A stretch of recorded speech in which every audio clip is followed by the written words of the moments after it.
A terceira característica aqui dessa igreja, essa igreja não suportava os homens maus, aqueles homens que causavam divisão, aqueles homens que procuravam semear contenda e discórdia na igreja. Eles não suportavam esses homens maus. Essa igreja era uma igreja que combatia de maneira ferrenha todo espírito faccioso de divisão, toda teologia adulterada, todo ensino contrário aos ensinos de Cristo. Essa igreja não suportava os homens maus. E esses homens maus aqui eram homens que não seguiam os princípios do Evangelho. E essa igreja, além de ser uma igreja de obras, que trabalhava, evangelizava, ganhava alma e crescia e avançava, além de ser uma igreja que perseverava, era uma igreja ainda que combatia os homens maus. Não é só sobre aquilo que você luta, mas é sobre aquilo que você rejeita. Alguém diz que o homem não será conhecido simplesmente por aquilo que ele busca, mas por aquilo que ele foge.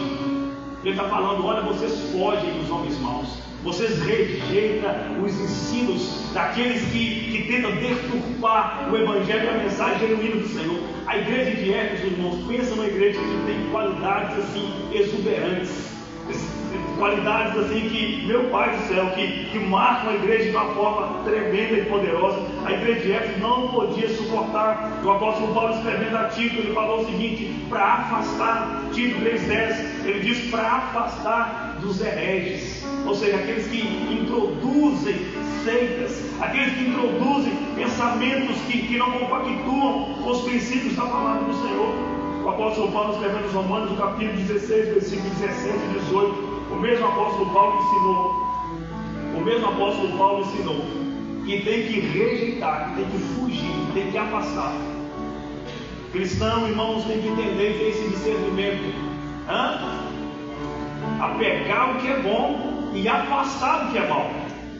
Então não é só apegar o que é bom. Tem gente que só apega, ele apega o que é bom, mas ele não tem o outro lado, que é fugir daquilo que é mal. O cristão não tem aliança, ele não tem aliança com Deus.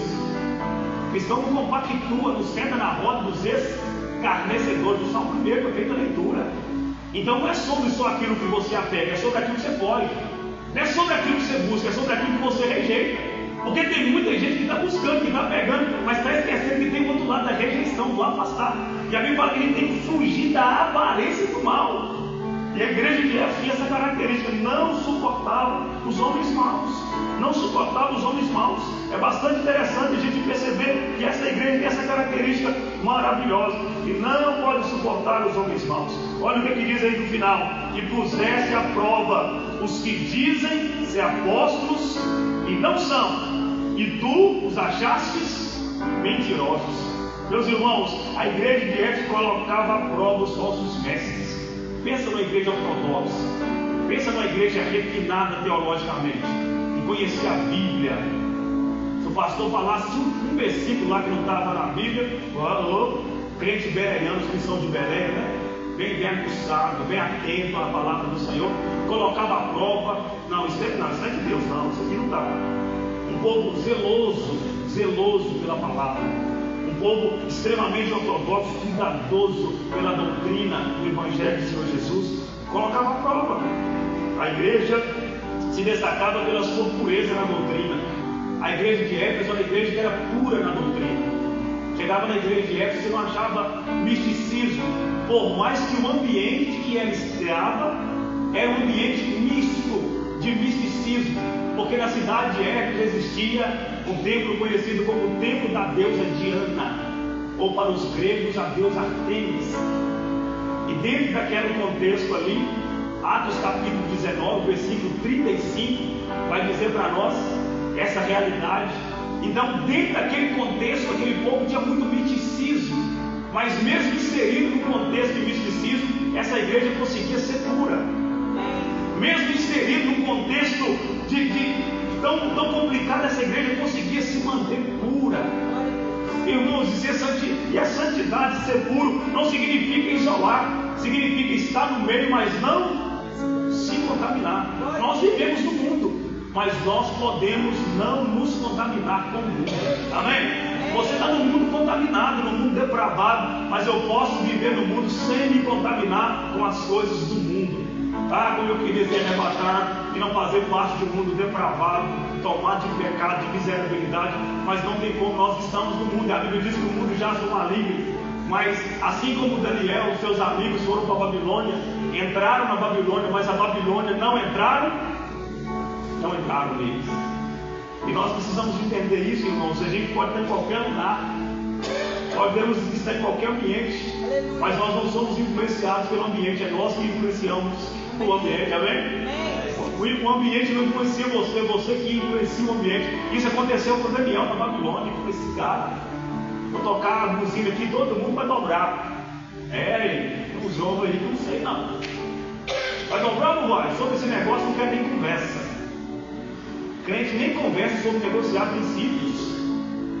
Sobre esse negócio nem vem, mas eu já falei, está decidido. Estava na Babilônia para ele. Então, irmãos, essa igreja é uma igreja que colocava à prova os falsos mestres. Essa igreja se opunha a qualquer pessoa que se levantasse com uma doutrina falsa. Que a Igreja Batista Nacional do Paraíso possa ter essa qualidade. Se levantar e se opor contra qualquer ensino falso. Para nós, somente as Escrituras. Lâmpada para os meus pés é a tua palavra e luz para os meus caminhos. Amém? A Igreja Batista Nacional do Paraíso vai continuar sendo uma igreja ortodoxa, uma igreja que vela pela palavra, pelas sagradas Escrituras. A palavra de Deus é que diz que você pode fazer o que você não pode fazer. Aqui não é o pastor que vai falar o que você tem que fazer, é a palavra de Deus que vai direcionar a sua vida.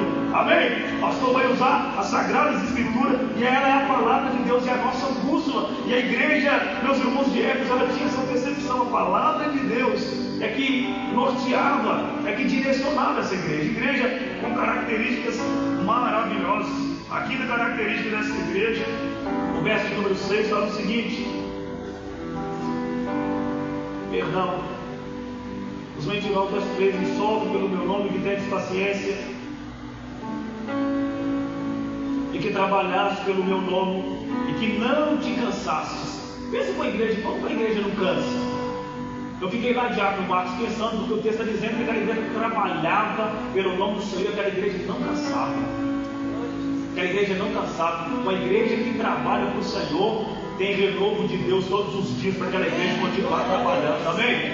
Pastor, por que fulano passa tanto na igreja e todo dia é a mesma pessoa e parece que não cansa? É porque a força vem do Senhor.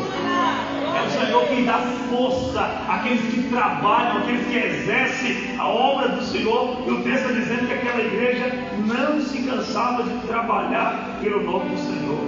Não se cansava de trabalhar pelo nome do Senhor. O versículo 6 vai dizer para nós, meus irmãos: tu tens, porém, isto que aborrece as obras dos nicolaítas, os quais também aborreço. Ainda a última característica positiva dessa igreja, que Jesus destaca a respeito dessa igreja: essa igreja rejeitava um grupo chamado os nicolaítas. Parei, fiz um estudo sobre esse grupo. Pensa em negócio difícil para entender. Aí existem 3 linhas de pensamento sobre esse grupo aqui chamado nicolaítas. Alguns vão dizer que esse grupo aqui era uma parte de uma seita que fazia parte do mesmo grupo dos gnósticos, que tinha uma linha de pensamento que a matéria é má, que a pessoa pode servir a Deus, mas enquanto tiver nessa matéria, ele não vai conseguir agradar a Deus com o seu corpo. Ou seja, ele pode pecar, pode ter relação sexual, pode prostituir, pode roubar, porque Deus, ele é espírito e ele não importa o que você faça com a sua matéria. É a mesma interpretação dos gnósticos, que eles dizem que o corpo é mau, que a matéria é má, e sempre vai fazer o que é mau, e que o homem não consegue de maneira nenhuma dominar os seus impulsos carnais. E por isso vai ter uma linha de pensamento a respeito desse grupo aqui, que a igreja de Éfeso não suportava, odiava as obras dos nicolaítas. Então tem uma outra linha que fala que esse grupo aqui, os nicolaítas, veio da separação dos diáconos. Diáconos, capítulo 6, capítulo 5, capítulo 6, versículos 5 e 6 até o 7 vai falar a separação dos diáconos. E dentre os nomes dos diáconos, Estevão, todos os nomes lá, vai ter um deles chamado Nicolau.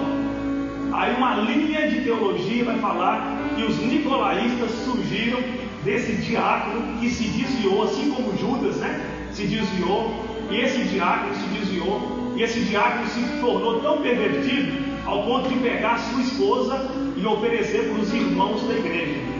E ele começou a introduzir isso na igreja, ao ponto de pegar a sua própria esposa e oferecer para as pessoas da igreja. E tem uma linha de teologia que vai falar que esses nicolaítas surgiram desse diácono que se desviou, se tornou pervertido, ensinando essas práticas pecaminosas na igreja primitiva.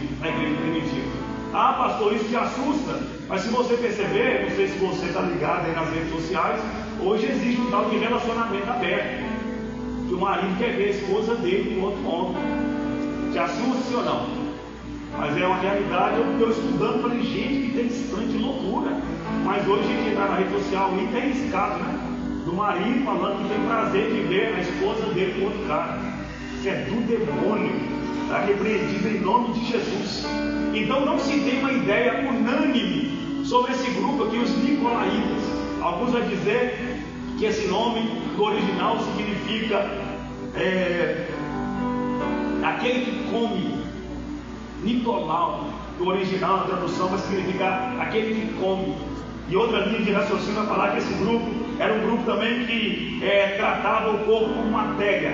Então eles não se privavam de nada. Eu vou morrer mesmo, isso aqui é matéria, vai ser destruído, então eu vou comer, eu vou exuberar, eu vou fazer o que tiver que fazer.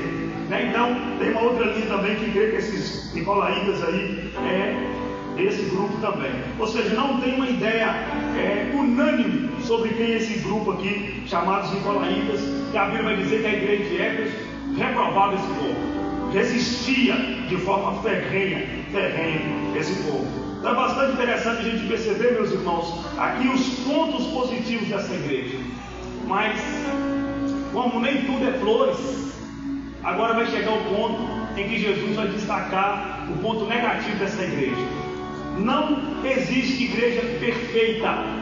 Toda igreja vai ter pontos positivos e negativos, qualidades e defeitos. Agora o Senhor Jesus vai fazer uma exortação a essa igreja, no capítulo 2, o versículo de número 5.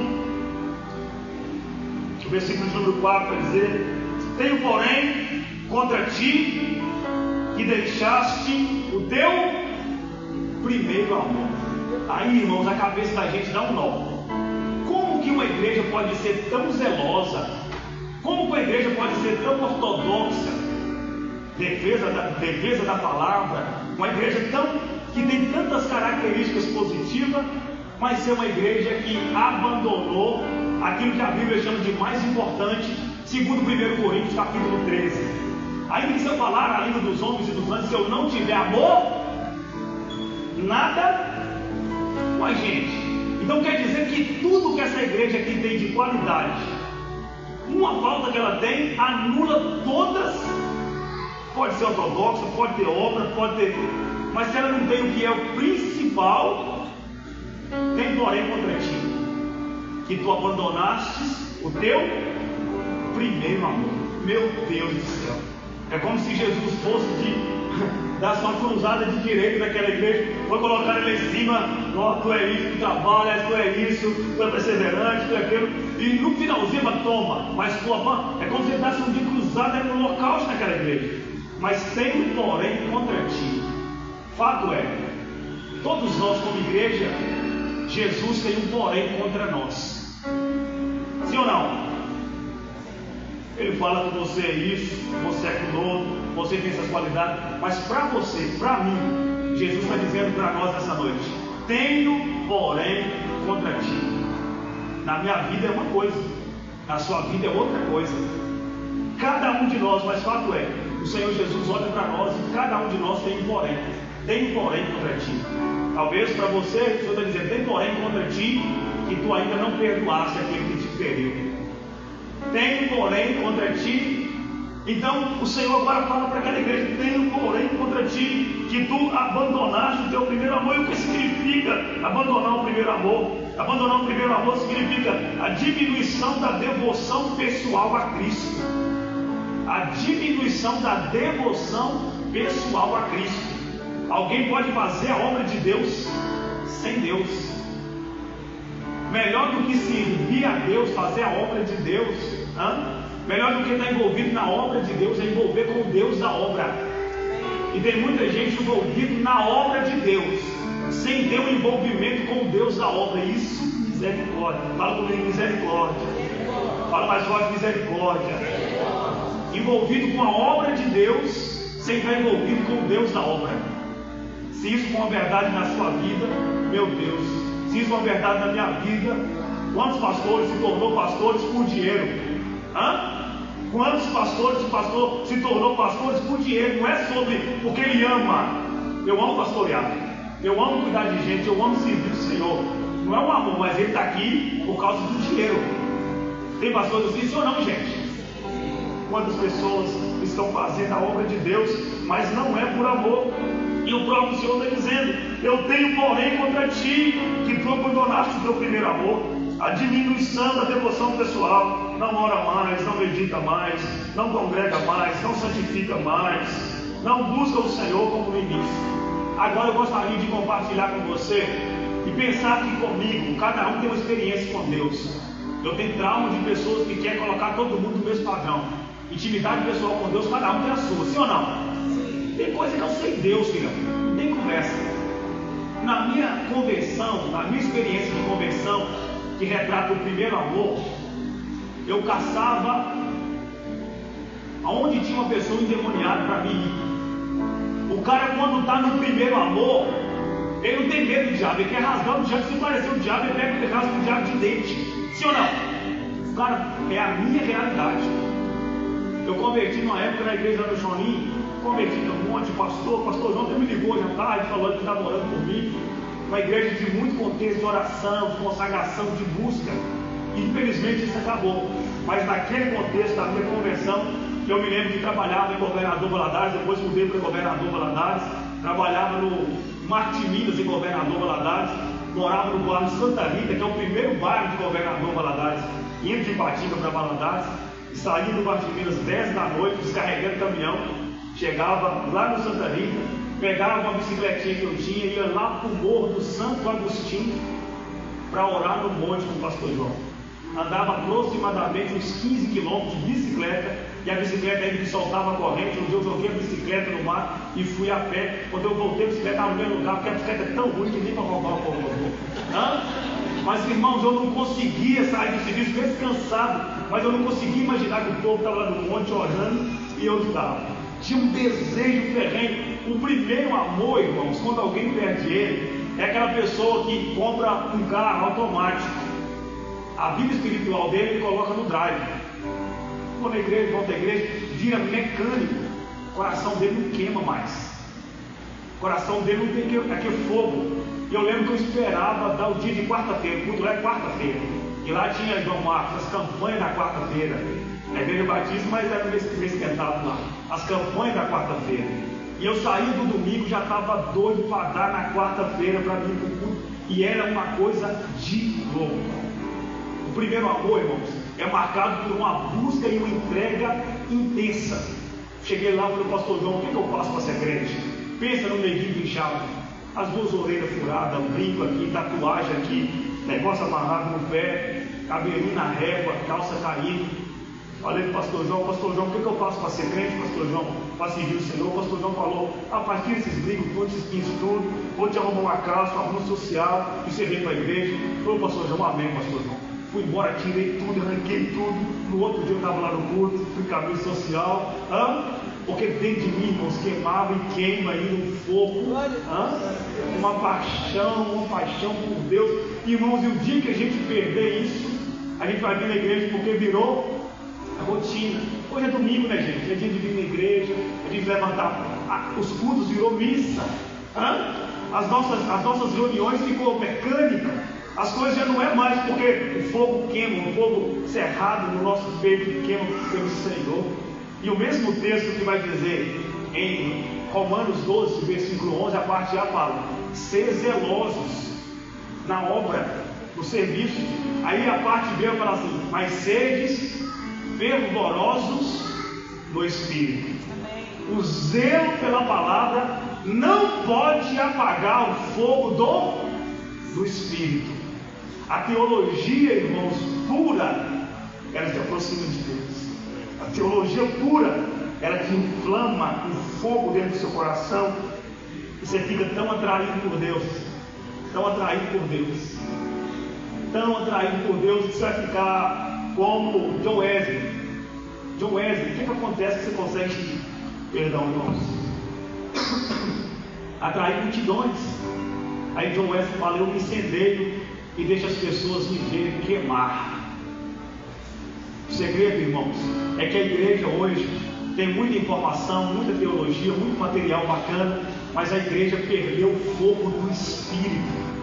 O que o mundo lá fora quer ver é a igreja pegando fogo do Espírito.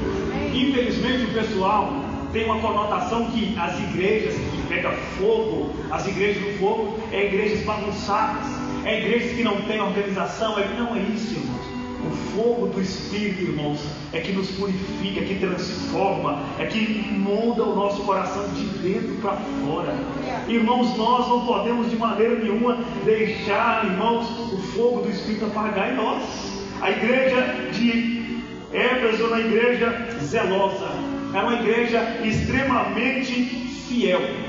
E tem como alguém ser fiel à sua esposa sem amá-la? Ô pastor, para de conversa, pastor. Você está carregando tudo, pastor. Tem como alguém ser fiel a Deus sem amar? Tem como alguém ser zeloso sem ter o coração tomado de amor? Essa é a história dessa igreja. Zelosa, cheia de obras, cuidadosa, criteriosa, fiel nos detalhes. Colocava a prova e achava. Não, é mentiroso, não é de Deus. Mas a mesma igreja que era fiel era uma igreja que era ausente de amor. Quando a gente faz a comparação da igreja como sendo noiva de Cristo, o noivo, ele não quer apenas a sua fidelidade, ele quer o seu amor.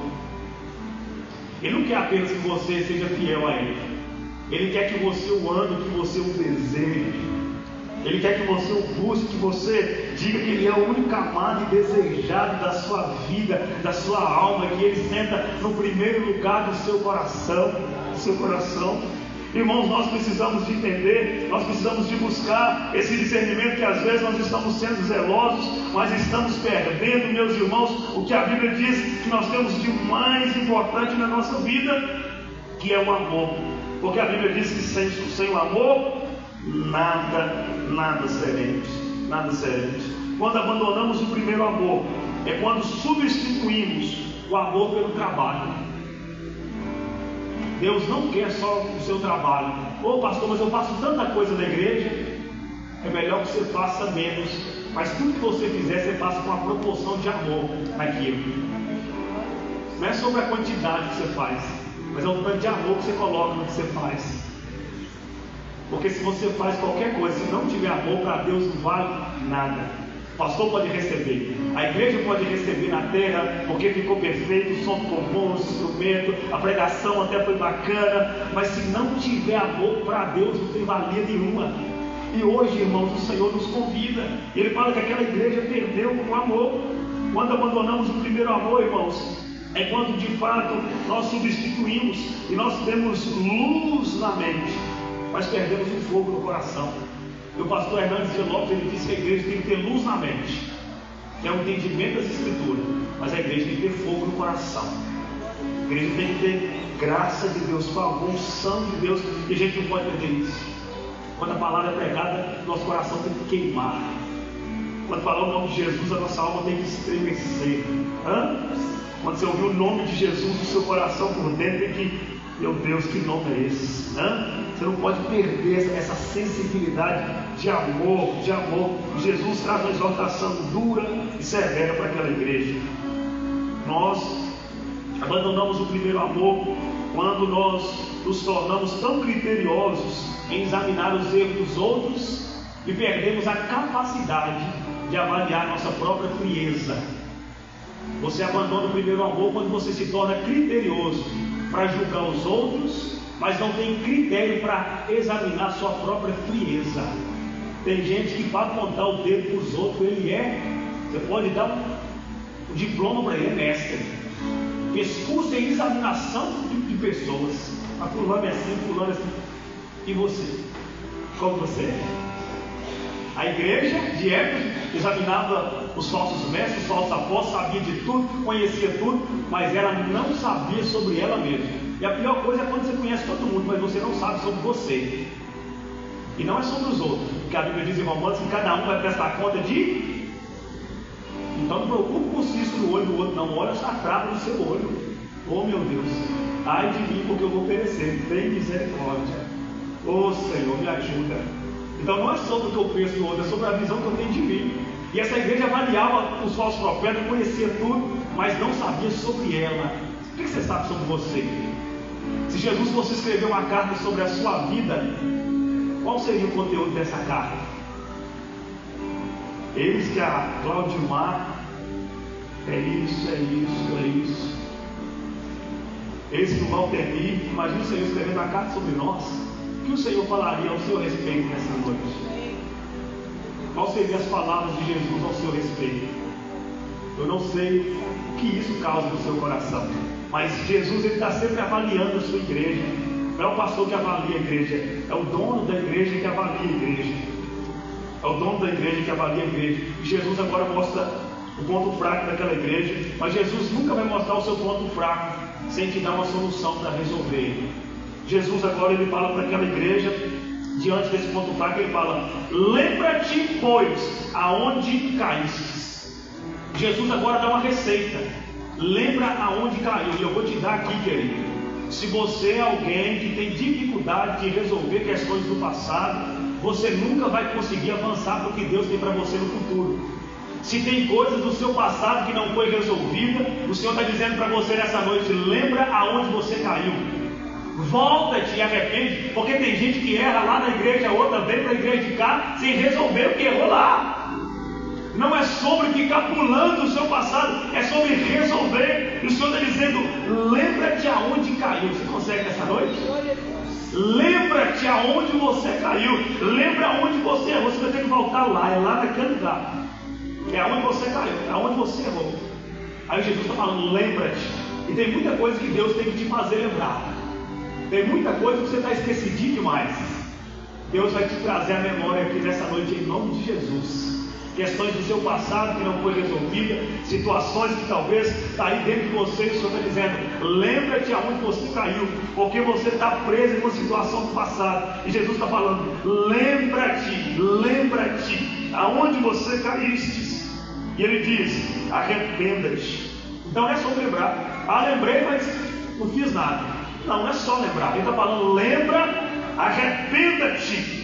Ele fala para lembrar, ele fala para arrepender, e ele fala para praticar as primeiras obras. As primeiras obras.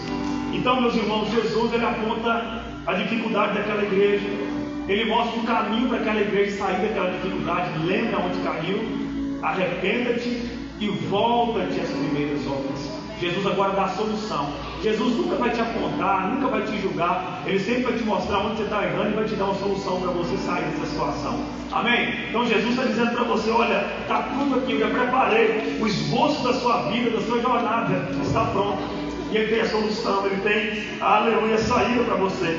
E no finalzinho, verso 7, ele fala: é um vencedor. Dar-te-ei alimentar-se da árvore da vida que se encontra no paraíso. A árvore da vida cujos frutos da vida, citado em Gênesis 2:9.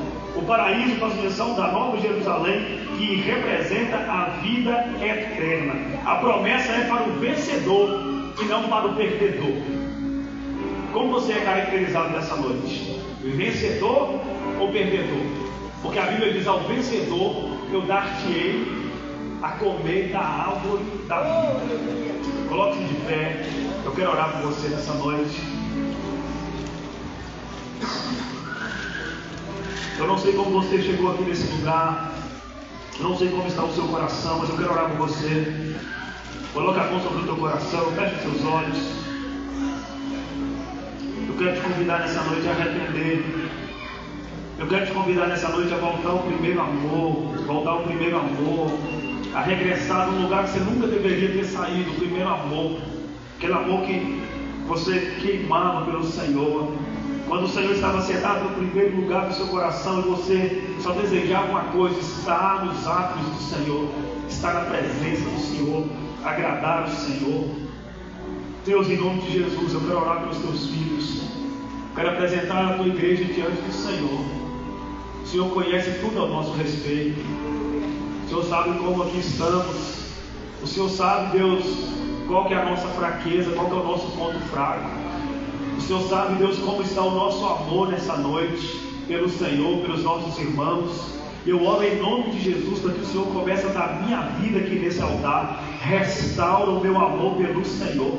Me ensina, meu Deus, nos ensina a te amar, meu Deus. Em nome de Jesus, nos dê um coração, Deus, que te ama, Senhor, pelo que o Senhor é. Nos dê um coração amável, em nome de Jesus, nos ensina a te amar. Deus, restaura nessa noite, em nome de Jesus, o nosso primeiro amor. Se porventura tem alguém aqui, Senhor, que está frio, meu Deus, que o amor já se apagou no coração dessa pessoa, e essa pessoa, Senhor, está fazendo a sua obra simplesmente, Deus, de maneira automática. Eu oro para que o Senhor inflama o coração desse irmão, inflama o coração dessa irmã, para que ela possa te amar, para que ele possa te amar pelo que o Senhor é, porque a Bíblia diz que o Senhor nos amou primeiro.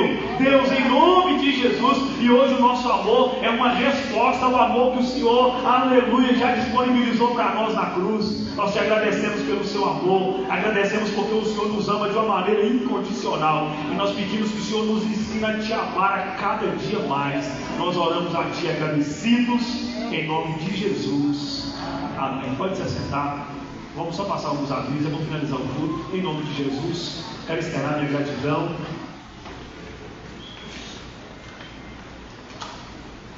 aos nossos visitantes, todos os irmãos que nos visitam. Muito obrigado pela sua vida, pela sua presença. Quero, em nome de Jesus, lembrar os irmãos: o próximo domingo será um domingo eleitoral.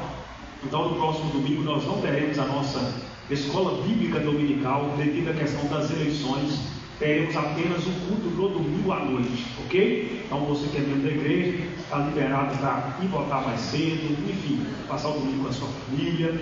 Nós vamos orar pedindo ao Senhor, que tenhamos um domingo de eleição pacífico, abençoado, e que a vontade do nosso Deus seja feita em nome de Jesus na vida de todos os candidatos, amém? Então no domingo, esteja ciente, não teremos escola bíblica dominical.